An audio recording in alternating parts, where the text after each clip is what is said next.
Welcome to today's video. In this lecture, I'm going to focus on comedy of ideas. Comedy of ideas, as the very name suggests, is a type of comedy in which ideas take the foreground. Ideas rule the whole comedy. We all know that the classical perception of comedy suggests that comedy is supposed to generate corrective laughter. A comic artist shows the mirror to the whole society, and in that mirror, the vices and follies of the society gets reflected. As a result, the common people, the audience, the society are supposed to get mended. This is the purpose of comedy. So when we talk about comedy of ideas, this major function of comedy comes into play. George Bernard Shaw, who was born in 1856 and who died in 1950, is the man who created magic with his life's produce, with all the comedy of ideas that he has written. Notable plays by George Bernard Shaw include Man and Superman, Back to Methuselah, Pygmalion, Arms and the Man, and Heartbreak House. There are many, Mrs. Warren's Profession, and all these plays have only one thing common. They are about more ideas and consequently less action. The action is only as far as and the action is necessary as far as the ideas need it, and that is the purpose of this kind of comedy. George Bernard Shaw was born in Ireland and he came for a living in London. He happens to be the only man, not only man, there are two men probably in history who have got both an Oscar and a Nobel Prize. In 1925, he got his Nobel Prize. And what was it for? It was for the idealism that he has shown, that he has showcased in the theatre that he has written. The theatre, the plays that George Bernard Shaw has written can be read in the format of a book. They can also be found acted on stage. So these are both materials for reading and materials for acting. And it goes without saying that such stuff is not exempt from adaptation in electronic media. So his plays have also been filmed. The most important and most popular play that has got worldwide attention through generations is Pygmalion. It has been changed, it has been adapted into a play, a film, My Fair Lady, and for this he has also received Oscar. So what is the theme of this play, which earned so much commercial attention as well as theoretical attention? The play is about a girl who is socially underprivileged. She is a flower seller, and she has a very poor show. She has a very poor appearance. The dialect she speaks is also not acceptable. Eliza Doolittle is her name, and she gets handpicked by a learned elite man, as part of his experiment in order to produce the effect, in order to carry on the experiment where he tries to show that this dialect and appearance together, they create an opinion about a person, and that can be changed. The moment that person comes out of the usage of that dialect, people's idea about him or her change.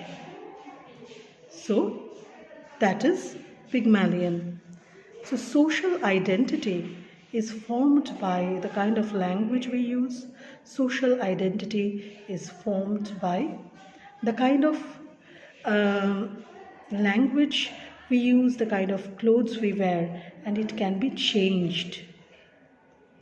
So we see that in this play, George Bernard Shaw holds up a mirror to the society to show many kinds of misconceptions, many kinds of myths that it has been indulging in a flawed way, and thereby break those illusions, delusive thinking.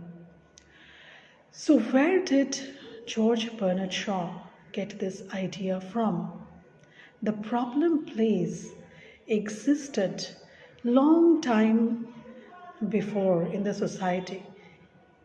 We have seen in Shakespeare that the realistic portrayal of society required the tragic and comic elements to be mingled. The tragic elements mingled with comic elements, and we have problem plays. They have a tragic undertone. They have the reality as it is, and the comic effect is secured only somehow. George Bernard Shaw was inspired by the extreme popularity of the plays of Henrik Ibsen. Henrik Ibsen Henrik Ibsen was a notable dramatist from Norway, and he was born in 1828 and he died in 1903. So his plays form a hallmark. They are harbinger of modernity in the history of comedy. And Henrik Ibsen's notable plays like A Doll's House, Ghosts, An Enemy of the People, they successfully take elements, realistic elements from society, and discuss them on stage, for which they became extremely popular in their time. Ghosts. What is the subject of Ghosts? Mrs. Helen Alving wants to form an orphanage, and then he realizes that his son Oswald is having problems. Probably he has got syphilis, and gradually he goes towards a fatal end, and the play is almost tragic. So the extremely depressive and tragic tone of Ibsen's plays cannot be denied. Dr. Stockman in An Enemy of the People, which came out in 1882, is also a very important character to think about. In a small town, a spa was opened, and there some bacteria in the water was discovered. And the moment he wanted to bring that out into public, he risked a lot of economic and political um, loss. So he had to face the consequence. We have seen Satyajit Ray adapt this story, Ibsen's An Enemy of the People, into a Bengali film. It is called Konosutru. So the problems faced by Dr. Stockman here we see come alive in our own context, in the context of Bengal. So Ibsen's plays like An Enemy of the People, Ghosts, they deal with the problems of the society. If you look at A Doll's House, we see that Nora, a housewife, the sacrifices that she has made, the awarenesses that she emerges into, everything is related to an ongoing crisis, an ongoing exploitation of the status of women in the society. So this sort of plays became extremely popular in Europe, in the continent. And these plays were translated by William Archer into English, and George Bernard Shaw was inspired by them. He was also inspired by Pinero. But the dramatic form is not the only thing where Shaw brought a revolution in. It is not just the form, but also the content. The kind of content George Bernard Shaw came up with is extremely, markedly different from Ibsen in tone. Shaw's lines are full of wit and humor. This wit and humor one will not find in Ibsen. Ibsen has this typically Scandinavian gloom around his plays. But George Bernard Shaw does not keep this element in any way. And just because he uses powerful, witty lines and humorous observations, just because of that, he comes up with magnificent comedies. Comedies which in other ways have become, put in a different way, could have become tragedies also. So dramatic form of Shavian drama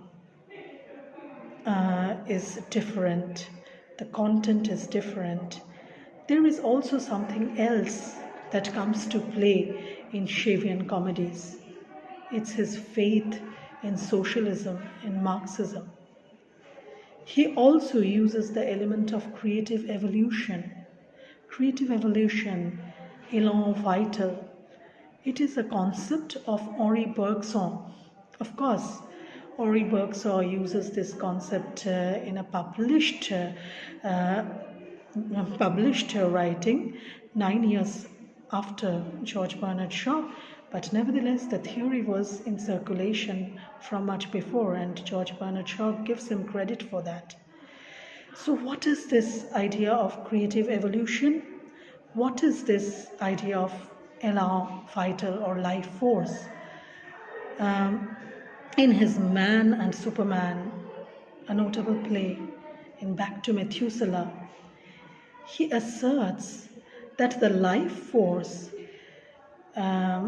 is always making experiments in order to create better forms of life, and life is gradually evolving. So life is a vital impulse that strives to attain a greater power of contemplation and self realization. So, that is life force. And creative evolution. George Bernard Shaw was influenced by Lamarck, by Darwin, their naturalism, the origin of species, how the species evolves, and he somehow utilized in his own way all these theories in his place. Humans too evolve, their ways of uh, strategizing, survival strategies evolve, and a better human being, better society emerges from that. The critique of capitalism, somehow the landowners have have property theft. These sort of ideas were uh, there in George Bernard Shaw's plays. So somehow landowners and capitalists have come under scathing review in George Bernard Shaw's plays. So he was a socialist dedicated to equality, values of equality. He was particularly caring about the women's cause. Mrs. Warren's Profession was a play that was banned for a long time in England. In this play, he talks about a lady who earned his livelihood through prostitution, but she made her daughter grow up to be an enlightened academician. She was visiting Cambridge University for her undergraduate studies. And this conflict and the resolution was an eye-opener for the society, bringing it outside the taboos that keep the society backwards. So Man and Superman and Arms and a Man, Back to Methuselah, Pygmalion, Major Barbara, Candida, many plays, many plays. In these plays, Shaw has successfully criticized the values that society nurtures without critically thinking about them. And these values clog our mind.